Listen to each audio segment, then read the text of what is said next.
যথেষ্ট আনন্দ উৎসৱৰে নিৰ্বাচনী প্ৰচাৰ আজি শেষ হ'ল আমাৰ কমলপুৰ মণ্ডলত। ৰাইজে যথেষ্ট মৰম দিছে আৰু এই মৰম শ্ৰীচৰণত লৈ অনাগত দিনত আমি আগবাঢ়িম।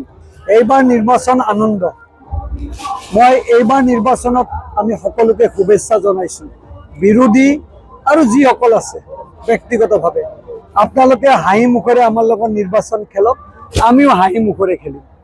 আৰু ৰাইজক কেনেকৈ আপোনালোকে জয় কৰিব পাৰে সেইটো নিজৰ নিজৰ এটা এটা কিটিপ বুলি ক'ব পাৰি। মই আজি যি উপস্থিতি, যি মৰম আমাক দিলে, সেই মৰম মই হৃদয়ত লৈছোঁ।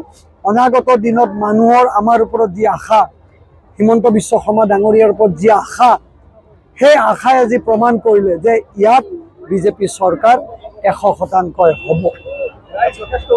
যথেষ্ট উৎসাহ আৰু ভাল লাগিছে আজি ৰাইজে ইমান আনন্দ হেঁপাহেৰে আমাৰ মাজলৈ ওলাই আহিছে।